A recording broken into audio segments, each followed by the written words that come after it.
जन्म झाला वारकरी पाठ समजली खरी देह देवाची पंढरी विठू मनाच्या गाभारी श्वास झालं जपमाळ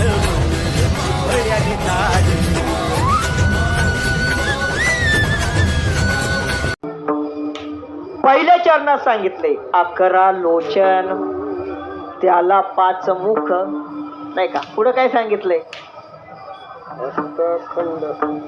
11 लोचन त्याला 5 मुख, 8 कान देख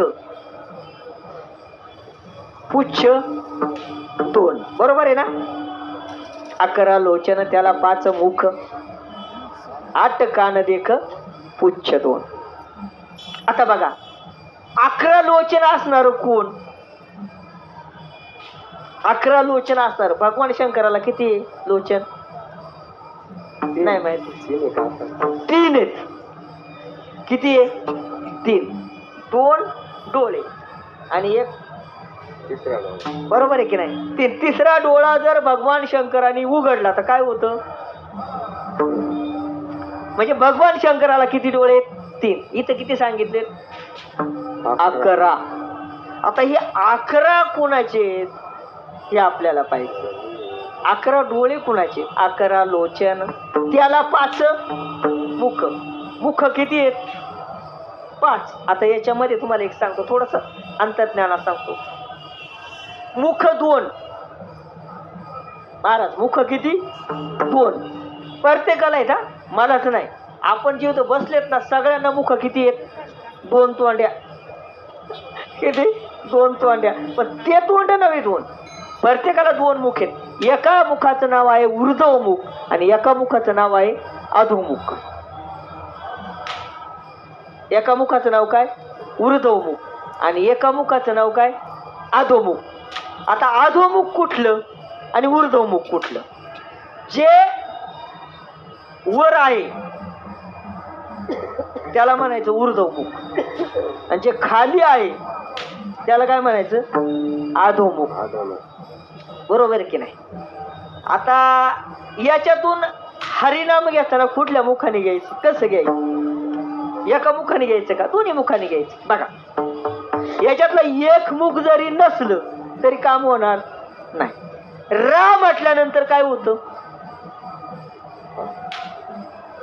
तोंड उघडतं रा.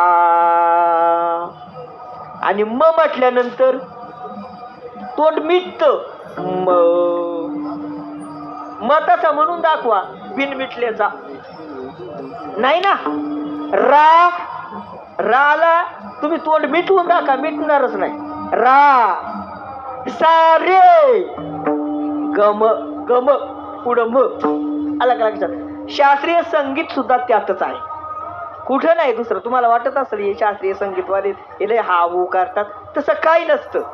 रा आणि म सारे ग म. बरोबर? म म्हटल्यानंतर तोंड मिटतं आणि रा म्हटल्यानंतर तोंड उघडतं. रा म्हणजे काय? श्वास. आता महाराज आपण मंत्र जपतो, प्रत्येक जण मंत्र जपतो.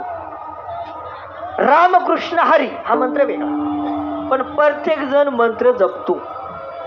कुठला माहितीये का? श्वास घेणे आणि सोडणे.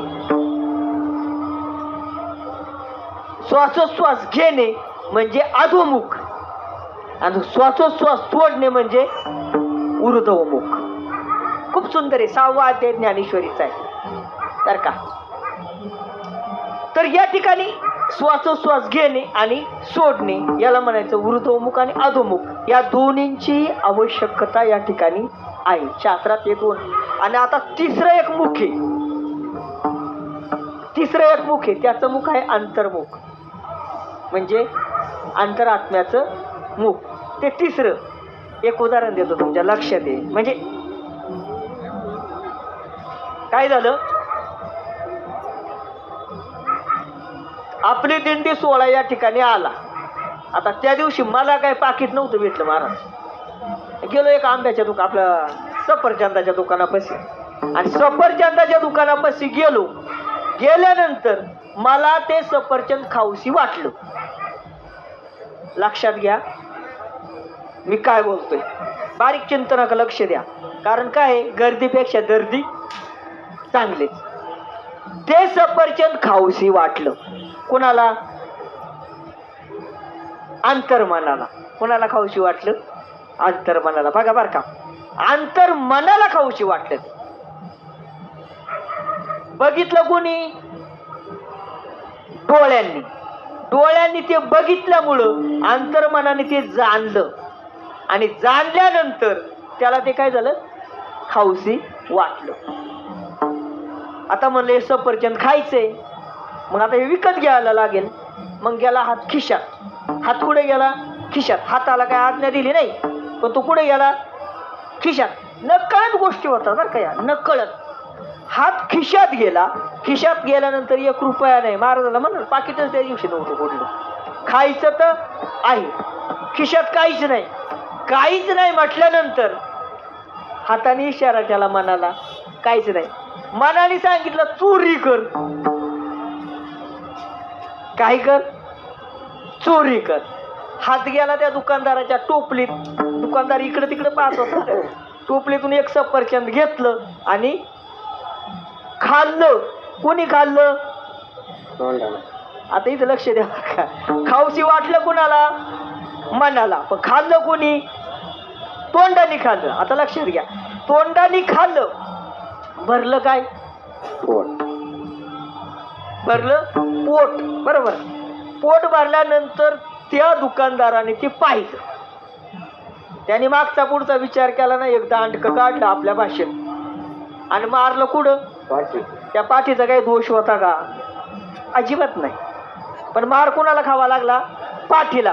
पण लक्षात घ्या, पाठीला मार खावा लागला, पण पाणी कोणाला आलं? पाहिलं कोणी होतं?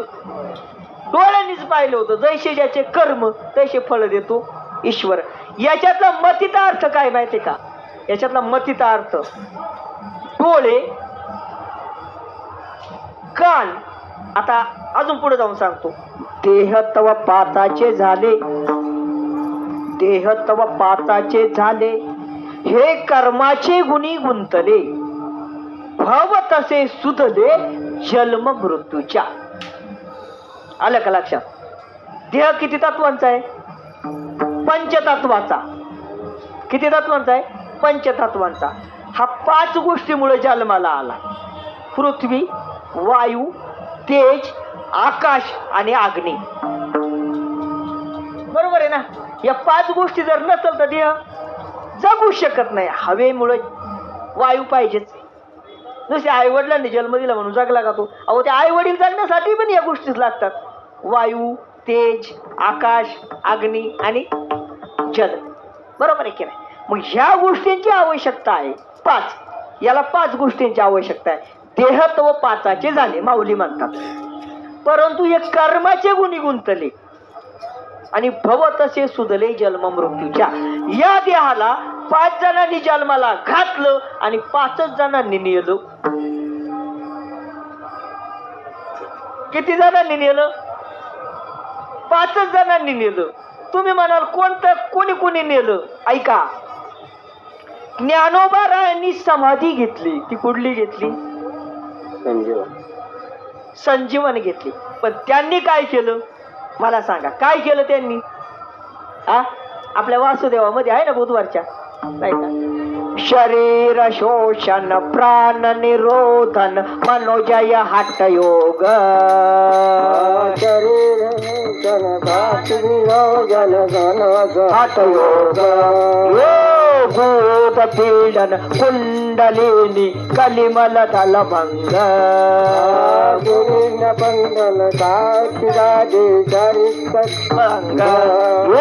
ऊर्ध्व वायूचा सेतू तोडोनी करी वन भंग. ऊर्ध्व वायूचा सेतू घडोनी हे ब्रह्मारंध्री मिसळे परिमुमुक्षुदंग परिमुमुक्षुदंग. ओम नमो भगवते राम कृष्ण वासुदेवा. ओम नमो भगवते राम कृष्ण वासुदेवा. नाही का. शरीर शोषण प्राण निरोधन मनोजय हठ योग भूत पीडन कुंडलिनी कलिमल दलभंग उर्धव वायूचा सेतु तोडुनी करीव वनभंग ब्रह्मारंध्री पिसळे परिमो मोक्षोदंग ओम नमो भगवते राम कृष्ण वासुदेव. बरोबर आहे की नाही. त्यांनी जी समाधी घेतली ती संजीवन, पण कशी घेतली? वायूला आखडून धरलं. आलं का लक्षात? वायूला आखडून दिला. अजून थोडस अंतरमध्ये जाऊन सांगतो बघा. समाधी म्हणजे 6वा अध्याय ज्ञानेश्वरीचा. हा, प्रत्येकाचं मरण प्रत्येकाला कळतं बर का. फक्त तेवढा चाणाक्ष असला पाहिजे. प्रत्येकाचं मरण त्याला कळतं. मी नाही म्हणत, याला पुरावा आहे. डोळे झाकल्यानंतर करंगळीनं झाकून ठेवा, त्याच्यामध्ये तुम्हाला काळी वर्तुळ दिसतील बघा. आता नका बघू, घरी गेल्यावर बघा निवांत. डोळे झाकल्यानंतर डोळे थोडे दाबायचे, त्याच्यात काळे वर्तुळ दिसतील. ते वर्तुळ ज्या वेळेस दिसणार नाही त्यावेळेस समजायचं आपलं 2 तासात संपलं. किती? फक्त 2 तासात. ज्या वेळेस आपल्या नाकाचा शेंडा आपल्याला दिसणार नाही, आता बघू नका, एक डोळा झाकायचा, नाकाचा शेंडा पाहायचा, इकडचा डोळा झाकायचा, इकडचा नाकाचा शेंडा पाहायचा. ज्यावेळेस तुमचा नाकाचा शेंडा तुम्हाला दिसणार नाही त्यावेळेस समजायचं आता 8 दिवस आपली बारी आहे. ऐका, ज्ञानेश्वरीत खूप सुंदर ओवे 6व्या अध्यायामध्ये, कारण तो समाधी योगाचाच अभ्यास आहे. आणि कानाला दोन्ही करंगळ्या घालायच्या, त्याच्यामध्ये खटखट खटखट आवाज येतो. हृदयाचे ठोके आहेत ना, ते पुढे स्पंदन पावतात कानात. ते हृदयाचे ठोके ज्या वेळेस तुम्हाला ऐकायला भेटणार नाही त्यावेळेस समजायचे फक्त 2च दिवस. 2 तास, 2 दिवस आणि 8 दिवस. ज्याचं त्याचं मरण ज्याचं त्याला समजतं. फक्त त्या चिंतनाने शेवटपर्यंत तो माणूस टिकला पाहिजे. आलं लक्षात? चला पुढं. माऊलींनी जी समाधी घेतली त्या समाधीचं वर्म थोडक्यात सांगतो बघा. आपल्या शरीराला होलं किती? 9. बरोबर? यांनी काय सांगितलं? 9. पण कबीरदास महाराज 10 म्हणतात. मी काय करू? 10 दरवाजे का पिंजरा बनाया तामी पंची होय. नाही का? किती? 10 दरवाजांचा पिंजरा बनवला. 10 दरवाजांच्या पिंजऱ्यामध्ये पक्षी आहे. कोण? आत्मा. 9 दरवाजे खुले रहे लेकिन उड ना जाय.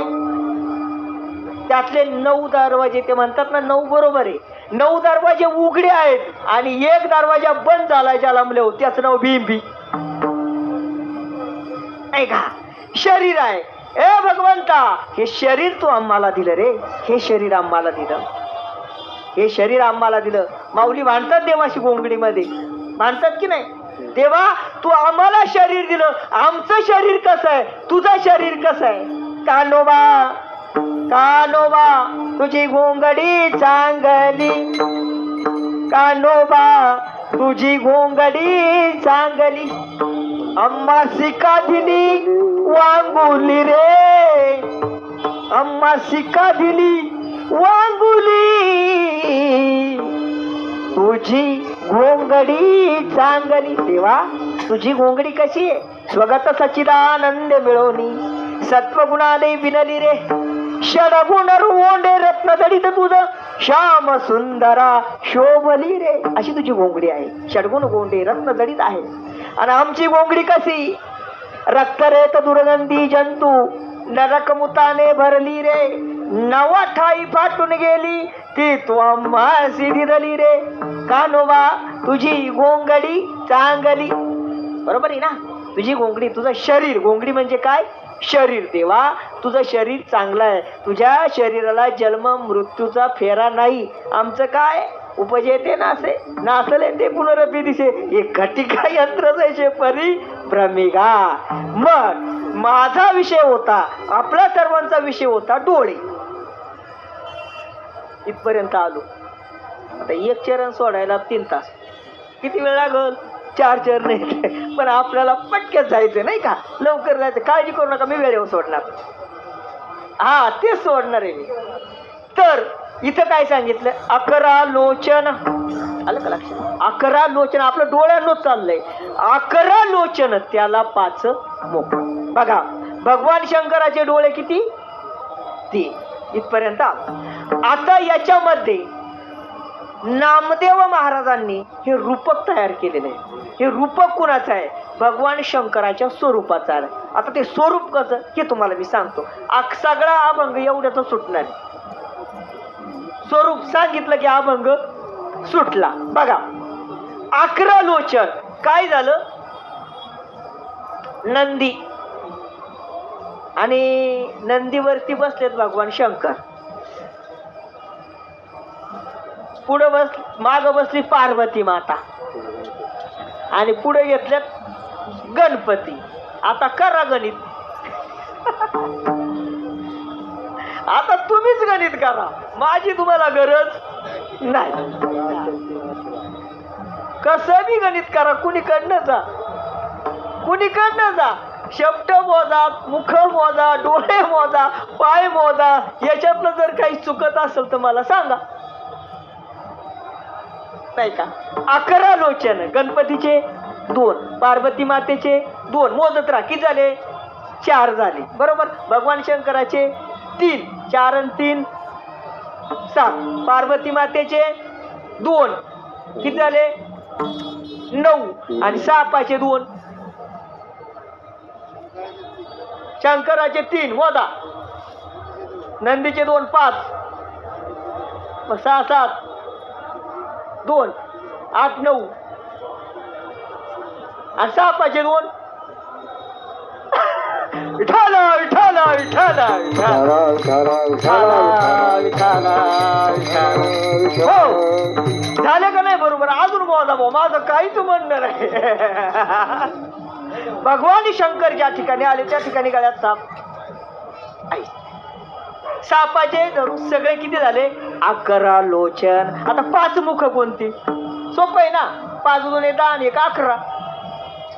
भगवान शंकराचं कुटुंब किती झाले? 4. भगवान शंकर, पार्वती माता आणि गणपती किती मुख झाले? 3. सापाचं 4 आणि नंदीचं 11 लोचन त्याला 5 मुख 8 कान देख. सापाला कान नाही फक्त, बाकी सगळ्यांना कान आहेत. 8 कान देख, पुच्छ 2. हे अभंगाच्या पहिल्या चरणामध्ये पुच्छ आहे सापाचं 1 आणि नंदीचं 1. 11 लोचन त्याची 5 मुख. 11 लोचन त्याची 5 मुख. 11 लोचन त्याची 5 मुख. 11 लोचन त्याचे 5 मुख. 11 लोचन त्याचे 5 मुख. 11 लोचन त्याचे 5 मुख. 11 लोचन त्याचे 5 मुख. 8 कान देखा पुच्छ 2. 8 कान देखा पुच्छ 2. 8 कान देखा पुच्छ 2. 8 कान देखा पुच्छ 2. अखंड निरत प्रचंड. अखंड निरत प्रचंड. अखंड निरत प्रचंड. अखंड निरत प्रचंड.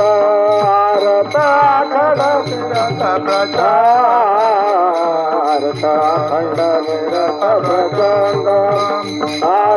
अखंड निरत प्रचंड. प्रचंड.